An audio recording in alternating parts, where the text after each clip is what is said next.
This 240SX. This Buick Riviera. This Subaru Forester XT. These cars need to be ready by the spring for a weekend motorsport tour. A drag race event. A motocross event. A drift event. And don't forget to hit that bell because we are going to be uploading weekly on these builds and you don't want to miss it.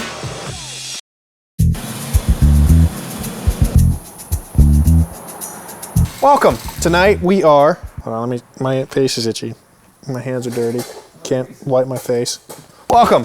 Tonight we are assembling an oil pump with a booster plate, and I'll talk about what the booster plate's for and what the different parts are we're putting in this oil pump, because we're not only repairing this oil pump and rebuilding it, we're upgrading this oil pump and giving it a few adjustabilities that I'll show you. But right now what we're working on is setting up our gear lash in our pump. So gear lash would be, I'll show you this. What we're doing is we're setting the lash between our oil pump gears, which are in the housing, and this booster plate, which boosts how much oil pressure we're making.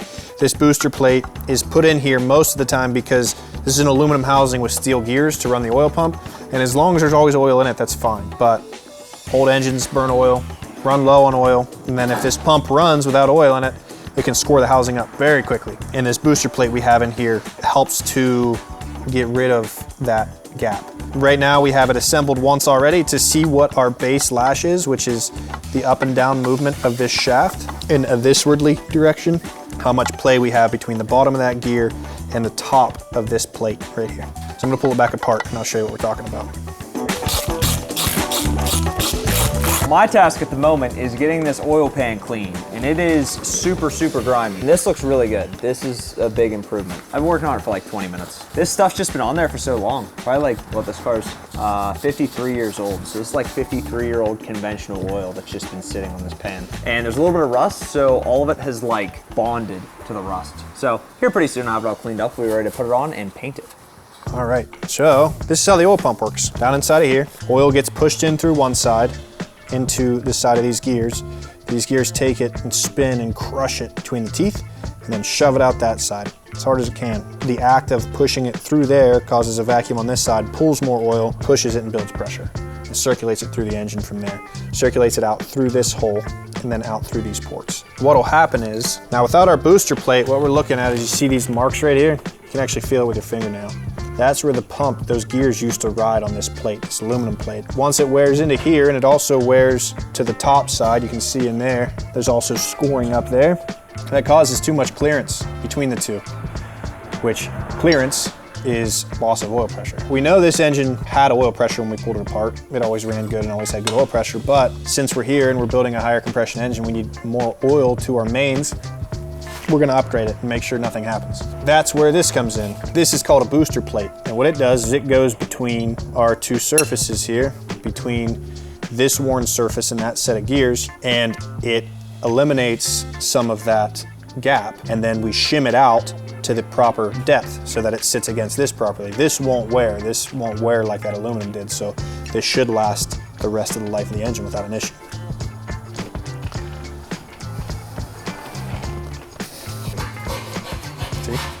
Plate, gasket, then on. Ooh, my hand locked up. There it goes. All these bolts are different lengths too, which is really cool. Do that one. Just like that.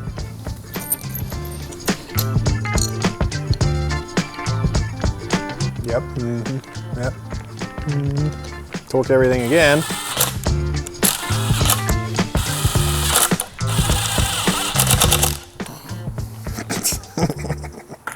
All right, now let's check, see if we got any less. It feels much better. The problem is it feels like none. Yeah, I was looking, I didn't see it. I don't feel a clunk. That's moving. Yeah, it's moving. Yeah.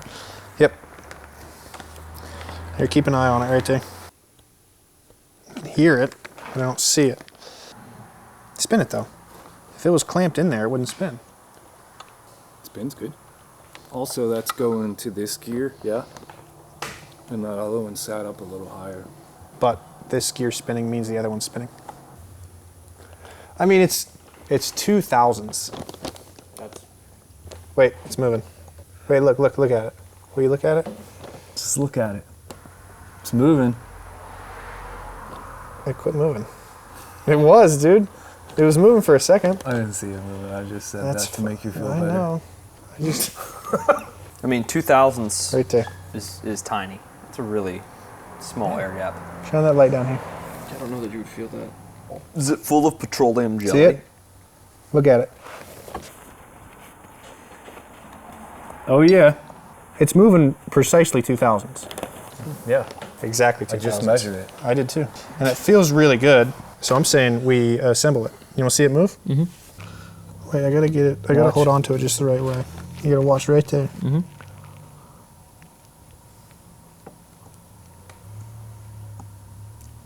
Yeah. It's moving about 2000s. Cramp? I didn't have enough bananas. No, Or magnesium. water or something. Potassium. That's what it is, right? Potassium. The instructions say to fill it full of jelly. It says, it does. It says, proper clearance is obtained to disassemble the pump, reinstall gear set, and pack entire cavity with jelly. What? Nothing. This stuff is, it says, do not use grease. Petroleum jelly only. All the jokes that you all had when I was putting my rotary together. Now look at you. Look at me Oh, now. how the turntables have turned. Oh, how the gears have It says pack it full. This feels silly. It looks silly. Does it feel as silly as it looks? Yeah, I mean, I'm sure they know better than I do, but I definitely don't know why you wouldn't just use oil or prime the pump. I mean, you're priming the pump anyway. I'm going to get all this petroleum jelly through everything. What does petroleum jelly do once it mixes with oil? I think it just thins out. It's what they want. You can't turn it.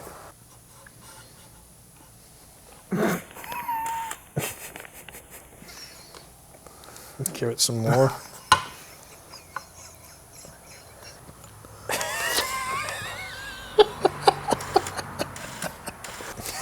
What a weird procedure.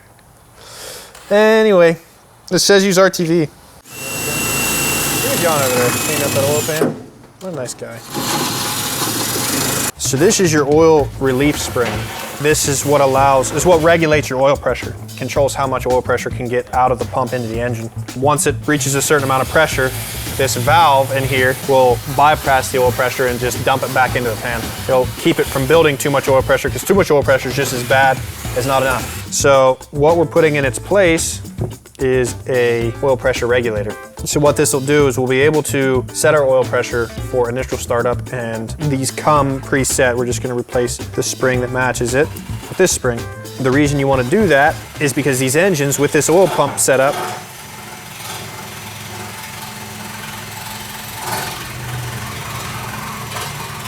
maybe we should have pulled that out first, huh? There's a piston down in there that needs to come out. Way down in there. There's that, grab that pick. It came with a new piston, so we'll use the new one. There is no alignment to it, so it just sits in there. Well, this one's brass. Nope, not brass. Anyway, so this piston, see these holes right there? There's oil pressure in this piston. And then there's ports halfway up that cylinder that let the oil pressure then dump. This spring keeps tension down with this bolt. It holds that, let me get this washer out of the way. It holds that piston down, and then once pressure builds high enough on this side of that piston and pushes it up, it allows these ports to line up with ports in this cylinder to let the oil go away, to let it recirculate instead of go through the engine. Now what this stud in the middle can do is, once this is locked in place and the engine's wore in a little bit and we start to see oil pressure dropping off, then we can loosen this nut, then drive this Allen in, and it puts more pressure down on that to keep more oil in the oil circulating system instead of the oil dumping back into the pan. Neato, cousin. When I talked to TA Performances, which is where all these oil pump parts came from, when I talked to them, they said that these are preset from the factory to be right where you need them to be stock. So you just put this in, lock that down, done. And then once you run it for a little while, you can adjust it. What this instruction says, wherever it went, right there, says you want 10 psi per 1,000 RPMs. So it even has an example here if you can't figure it out. It says 30 psi at 3,000 RPMs is what you're looking for. And an idle of 10 psi or greater. What's scary about all this is we have a new cam. And the new cam has a break-in procedure. And the break-in procedure is, for the cam is to start the engine and instantly take it to 2,000 RPMs and hold it there for 30 minutes. With no warm-up at all. Just go straight from dead cold first start to the quickest you can get it to 2,000 RPMs and hold it there for 30 minutes. Yeah. Don't like that. Isn't that crazy? That's kind of scary. Yeah. That's what we got to do. But this timing cover should be ready to install. I got all the broken bolts out. We had a broken bolt out, broken bolt here, and broken bolt here. Both of those are out. So, time to install our timing cover. Whoa, that's interesting. Something fell out. Oh, that's the adjustable wrench I was looking for. It was on the crank. All right. Here she is. I'm not sure that the engine assembler put a rear main in the engine. We need to find out before we go any further. It's rope too, so. I imagine. What a rope. Does it go under the cap? Yeah. He wouldn't have not. I can call the guy tomorrow and ask. I am saying I'm 70% sure there's one in there right now.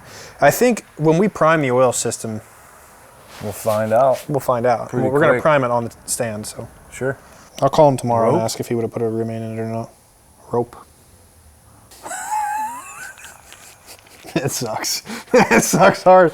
I've got nothing for that. Yeah, your little guy with its rubber seals is a lot cooler than a piece of nylon. It ain't even nylon, dude. It's like It's probably, horsehair. it's probably cotton rub. Yeah, they just make it out of straw. It's wool, It's dude. hemp. It's sheep. Why did They got rope seals and wooden valve stems.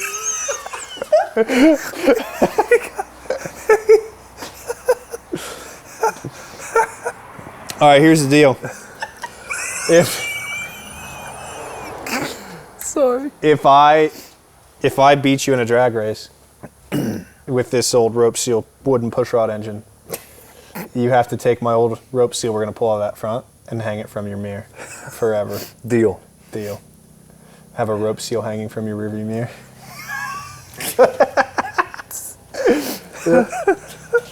That's wooden pushrods. They had to take apart half a Noah's Ark to build this engine.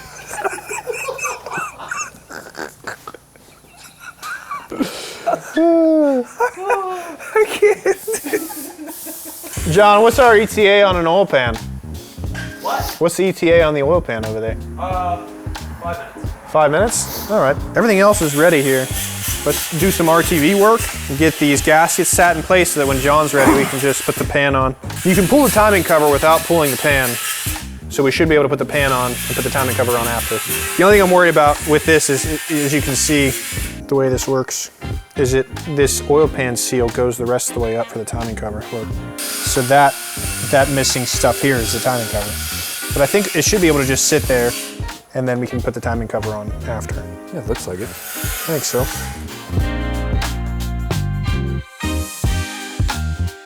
All right, our oil pan that needs painted, I'm just gonna paint it on here. Should be easier anyway. I'll just take the block off and paint the pan.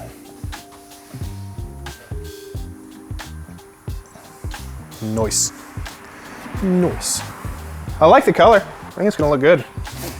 Need more bolts. They're in my bucket of Cherry red. stuff. We could put a coat of paint on this. A little coat of poly. You're gonna pull up to car meets, pull over mirrors. Say, yo, dude, you gotta check out this oil pan. Yeah, a new pan was like 250 bucks. Yeah, it's too much. And then it wouldn't be as thick as this thing. It would be like a Spectra. Yeah, you'd feel real dumb paying $250 for an oil pan. Yeah. Yeah, that's a lot of money for an oil pan. It's too much for an oil pan. How much was yours? See, that's the thing. Mine wasn't even 250. It was 480. What? 480? And they gave you door engines. That costs more than my entire engine. I literally paid $300 for this engine before it went to the machine shop. I know, dude. I'm looking at people who are buying like LS3s for less than I paid for my oil pan, and I'm feeling kind of sad about it. But it wasn't 250, so that's a dumb price for an oil pan. That is a dumb price for an oil pan. If you're gonna spend that much, you might as well spend $500. Scott, you want to start shaking up some cans? I don't know if there's any primer left over there. Let's see what we have. We have a can of red. We need that. We have a white and a blue. I don't see the primer. What's this over here? Blues for the valve covers. Flame-proof primer. That's the primer. I haven't painted a valve cover since I was like 17. I did the Datsun valve cover. You cleared it. No, I painted it too. Did you? I painted the middle. I painted the whole thing, then like distressed it to make it look Oh, old yeah. again. Painting metal valve covers? Cool. If your car has plastic valve covers, it's dumb. I mean, I can't think of anything with plastic valve covers that I like. Plastic oil pans. Ugh. Ugh. Don't get me started. Plastic oil pans with the little caulk, No, dude. like F-150s. Yeah. What is like the new? that. What is the new thing that has plastic control arms? I forget. Isn't it Dodge doing that? What a way to tell the world you gave up on building cars, like making the control arms out of plastic. It wouldn't last 5 minutes in this town. That car wouldn't last 5 minutes in this town. That's just. No. You seen the craters around here? It's true though. We get cars with aluminum control arms coming bent all the time. Did you hear Scott making fun of me? Oh, making fun of my engine. Oh, about it having wooden valve stems and rope seals. Rope seals, yeah. Making Cork- up this cork thing as gaskets. rope seals is hilarious. Mahogany push rods. Making up that it has? Yeah. Yeah, except it's real. It sounds like a joke, That's doesn't such it? a funny joke. That sounds You like got the rope punchline for of seals. a terrible joke. Yeah, the part that makes that funny is it's true. They didn't have a whole lot back then. Yeah, they'd never heard of rubber. I mean, plastic was barely invented, you know? There is nothing rubber on this engine, right? Rubber? It's all cork and rope. No, there is some rubber seals. I don't know if they were originally rope or something though, like there's a rubber seal there. It could have originally been rope too. I don't know if that's improved design or what. Huh. It might be. It might not have been rubber at all. This engine was made before rubber trees were invented. You know? Well, I mean, they had For tires. plastic. Yeah, I guess they did tires. Henry Ford is in charge of that. Did you ever hear all this stuff about Henry Ford's Oh yeah. his his slavery, tire slaves? Fordtopia or whatever it was called. Yeah, Fordlandia, I think. Fordlandia. Yeah. With all the rubber trees. That place, that's messed up. He was gonna take Dunlop out. Then they became friends with Firestone, which is weird.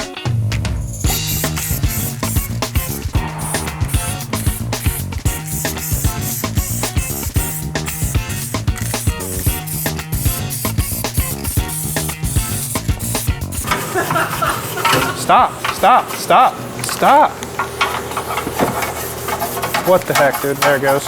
Dude, these cans just get stuck.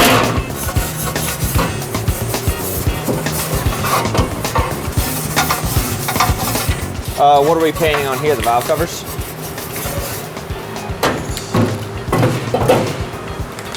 Yeah.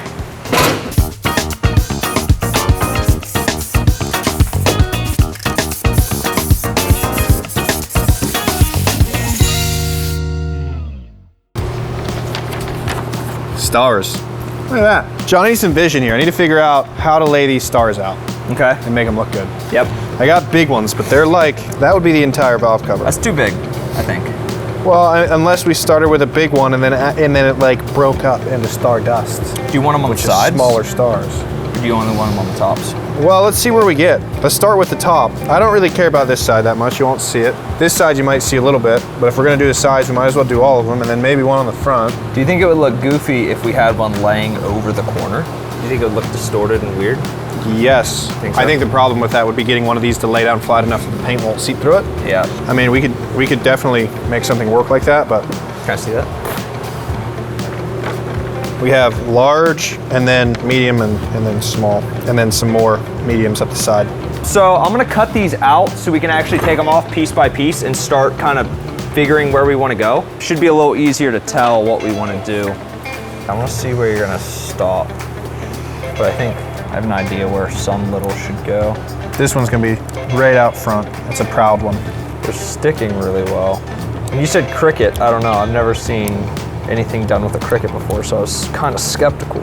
These are laying real nice. I like it. It's looking pretty cool. I don't know why I'm so nervous. I'm just like, this is gonna be on your engine. It is, but it's okay. Don't worry about it. Nothing's permanent.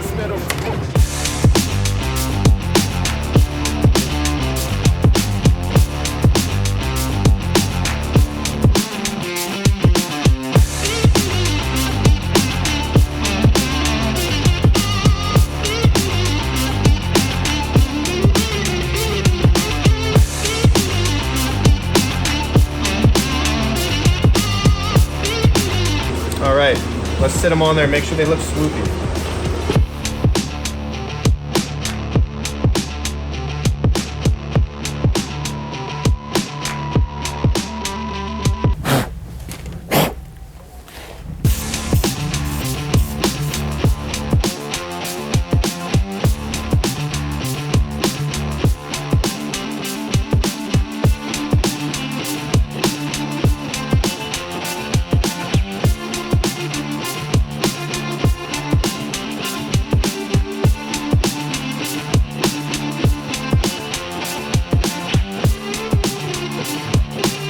All right, so we have a problem. My bench is a mess, for one, but our main problem is these timing covers were originally a rope seal in the front.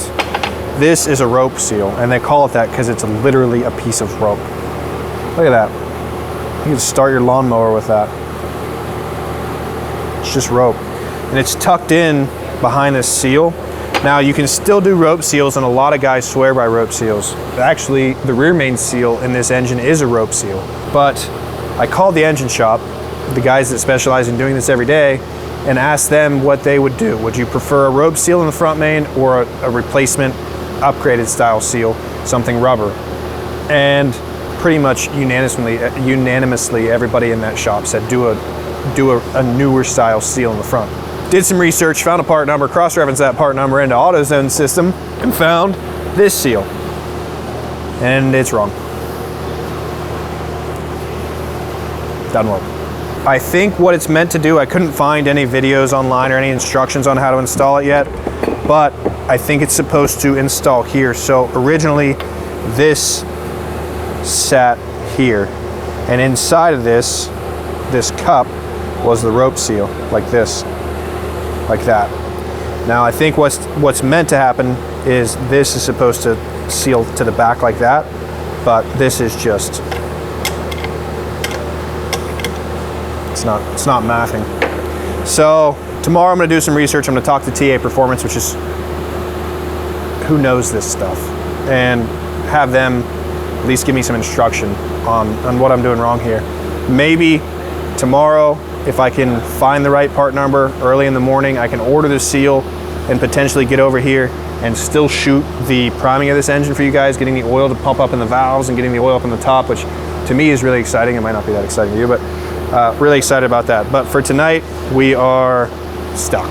So because we don't have the right seal for our timing cover, we can't put our timing cover on. And then we can't run our oil pump. So that kind of ruined the rest of my plans for tonight. So instead, we're gonna be pulling these exhaust manifolds off. I thought I'd never have to deal with these exhaust manifolds. I thought when I pulled this engine out, that'd be the end of the story for these exhaust manifolds. Because part of the reason I'm even doing this engine is because of these exhaust manifolds. These studs look like they're gonna snap off. Looks like it's gonna be a nightmare. The problem is, I'm gonna do ceramic coating on my headers. So I called the ceramic coating company that's gonna be making my headers white, and they said that there's a break-in procedure for your ceramic coating. If you don't do it, it'll either change the color and look weird, or it won't hold up. So that procedure is 10 minutes, start the engine, let it idle, 10 minutes up to temp. Shut it off, let it cool for 10 minutes. Then start it up, let it heat up for 10 minutes, let it cool for 10 minutes. And then you have to let it sit for like 4 hours. Well, the problem is the camshaft that's in this engine also has a break-in procedure, which for a flat tappet hydraulic cam is very important. Its procedure is to start it up on initial startup, first time the engine ever fires up, go straight to 2,000 RPMs and hold it there for 30 minutes. And then it's gonna bake my headers off. So, I don't know, it's a dilemma. So I think what we're gonna have to do, unfortunately, is put this engine in with these ugly cast iron exhaust manifolds, start it up, do the cam break-in, and then once the cam's broke in, pull these exhaust manifolds off of that engine, and then put the headers on. Which, I mean, we have to do other work too, because we only have one of our 2 sets of springs in here also to help that cam break in. So I have to pull the valve covers and pull the exhaust manifolds off. And it's gonna be open header. It's gonna be these exhaust manifolds with no exhaust for 30 minutes at 2,000 RPMs. It is gonna be so loud in here. The neighbors are gonna call the cops. Hopefully their response time isn't that good and we're done by the time they get here. And just wasn't us. You know? No, this thing, does it look like this thing runs? Broke. See a trick? It works 60% of the time, every time.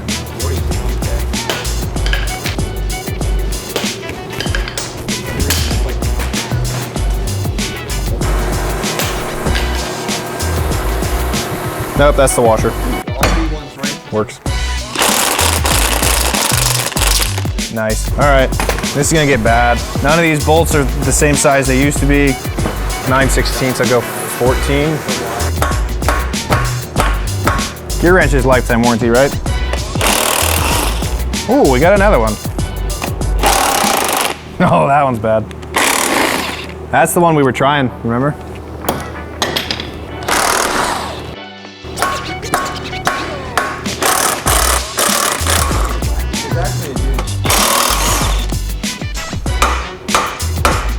Dog!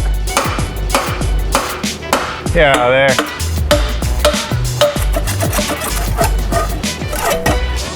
Look at that stud. Buddy, I just picked up a 454 4-speed manual. 2 in a row.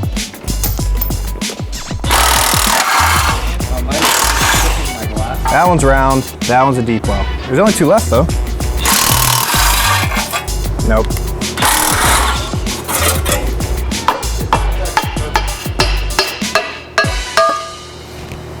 Got it. All right, we can scrap the rest. That's what's going to the scrap. We only needed those manifolds.